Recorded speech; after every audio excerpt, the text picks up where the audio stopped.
Greetings, intrepid system failure listeners. Nathan here with your weekly essay read. This one entitled The Coming Inversion and subtitled Economics, Armageddon, and Paradigmatic Change.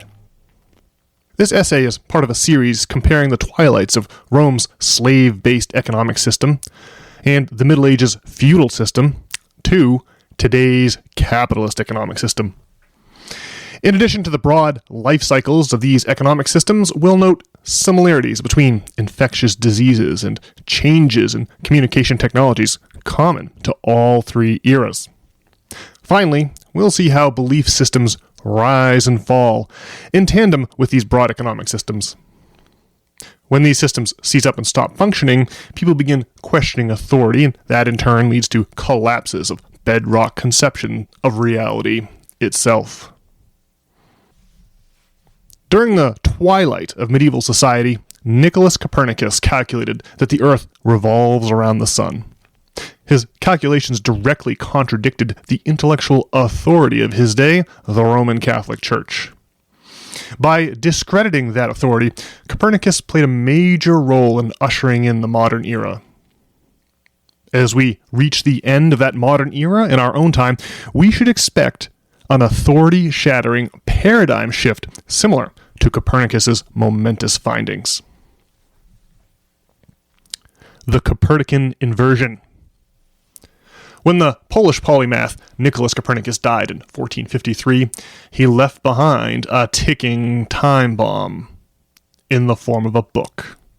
His De Revolutionis Orbium Coelestium contained calculations demonstrating that the Earth orbits the Sun and not vice versa. Copernicus published from his deathbed because his work directly contradicted the Aristotelian model of the solar system, with Earth at its center, that was the official doctrine of the Roman Catholic Church. The Church didn't take kindly to being contradicted in those days when screams emanated from the dungeons of the Inquisition. But Copernicus escaped the Church's inquisitors by holding on to his findings until just before he died. Thanks to Copernicus, an amazed public experienced a wholesale inversion of reality. Up until then, any fool could see the sun moving across the sky. But Copernicus forever shattered the optical illusion where Earth appears to be the unmoving center of the universe. The printing press. Over the centuries, the Copernican inversion has come to epitomize the transition from the Middle Ages to modernity. The invention of the printing press turbocharged that transition. After its dismal performance during the Black Death, serious doubts about the Church's claimed connection with God were already swirling. But that tragedy played out before the invention of the printing press. Whereas for Copernicus, the presses stood ready to spread his work to every corner of Europe with mechanical efficiency, exposing the errors of a church previously believed infallible.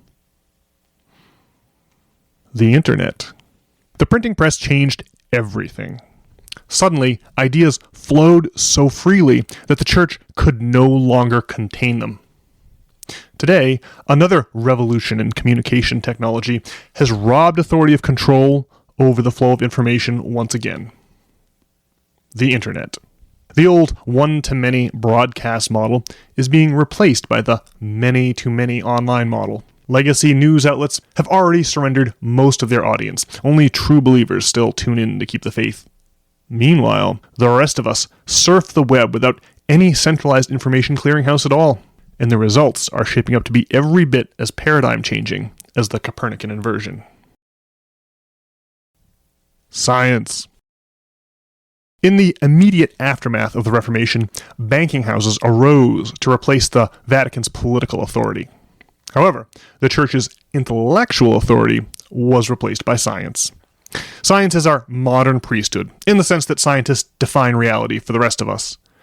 Very few bother to read its peer-reviewed papers, and even fewer actually conduct their own experiments. We simply take scientists at their word, just as medieval society uncritically accepted the dictates of the Catholic Church, until they didn't anymore. Magic. Science began as a branch of magic. But over time, alchemists gradually became chemists and astrologers morphed into astronomers. They traded their magic wands and robes for clipboards and white lab coats. Isaac Newton's case vividly illustrates the overlap between science and magic. He co-invented calculus and formalized the gravitational equations we still use today, all while remaining a committed alchemist. Science differs from magic by presupposing that we're merely humble observers wandering around inside a transcendent universe, observing it with our senses. Yet the double-slit experiment and the placebo effect demonstrate conclusively, using science's own methods, that the mind actually plays a role in determining reality. We're not just limited to observing reality. We're also creators of it.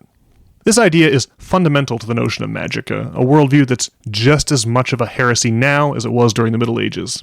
The consequences of wrongthink are certainly less violent than they were back then, but professing a belief in magic is still considered so childish and primitive that no one who does so is taken seriously. Magic versus authority. The authorities encourage people to think of themselves as limited minds observing a wondrous reality from within. The alternative, magical perspective threatens them. They don't want us to achieve transcendence. Instead, they prefer we report to work each morning where we make the money. Like science, Christianity has magical origins. In his 2020 book, The Immortality Key, Brian Muraresku noted that the early depictions of Christianity involved magical rites not usually associated with that religion. Early 2nd century Christians, for example, depicted themselves holding magic wands. In his book, Muraresku included a photo of the ceiling of the catacombs of Priscilla in Rome that quite literally illustrate his point. And here's a note here. For those listening to just the sound of my voice, you can log on to nop.substack.com and pull up the Coming Inversion essay, the Coming Inversion essay, and see a picture of that 2nd century picture of the ceiling of the catacomb of Priscilla, where the early Christian is depicted holding a long magic wand. By the late Middle Ages, the Roman Catholic Church was burning people alive for believing in magic. Christianity became the same moribund authority that it once revolted against. That's why magic remains a heresy, whether the intellectual authorities are Christians or scientists. The Coming Inversion. Broad economic systems are like cars. They run great at first, but over time they become less efficient until they eventually need to be replaced. Examples include the slave system of Rome, the feudal system of medieval Europe, and our own modern capitalist economic system. A historical pattern emerges when these economic systems lapse into chaos. During such times, pandemics, such as the Antonine Plague or the Black Death, expose the authorities' faults. Fresh communications technologies, such as the bound book or the printing press, amplify those faults. And finally, when people stop allowing authority to define reality for them, new perspectives abound. During the fall of Rome, monotheism reshaped the popular conception of reality at that time. During the late Middle Ages, Copernicus' heliocentric model of the solar system did the same. Today, capitalism is growing long in the tooth. Another pandemic, COVID-19, has come and gone, like the Antonine Plague and the Black Death. The internet revolutionized communication technology, as the bound book and the printing press once did. Missteps by public officials during the COVID era, amplified on the internet, have sown distrust in the authorities. But we're still waiting for our paradigmatic shift. The most enticing clues are the double-slit experiment and the placebo effect, which demonstrate that our minds are simultaneously creating and experiencing this reality, just as we do when we dream. Said another way, we feel like our head is located within the universe. But that's an optical illusion, analogous to seeing the sun move across the sky. The next Copernicus is overdue to break this illusion and demonstrate that the observable universe is actually contained within our heads, not vice versa. Nicholas Copernicus touched off a paradigm shift. We demonstrated the Earth is in motion around the sun. The priesthood of his day, the Roman Catholic Church, clung to the opposite view while their authority collapsed. As our established political authorities face their own decline, we should expect another great paradigm shift in our bedrock conception of reality. The double slit experiment and the placebo effect offer tantalizing clues that suggest the ancient magical worldview is due for another comeback. Well, alrighty, folks, that's your audio essay for this week. If you enjoyed this and you'd like to read the preceding essays in this series, well, you can log on to not.substack.com. And while you're there, you can put in your email address so that you'll have these emails delivered directly to your email inbox, and you'll never have to worry about missing one.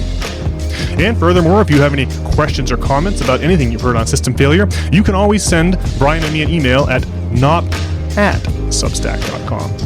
And with that, intrepid listeners, I'll be back on Monday with another regularly scheduled podcast with Brian. We'll see you all then. Goodbye.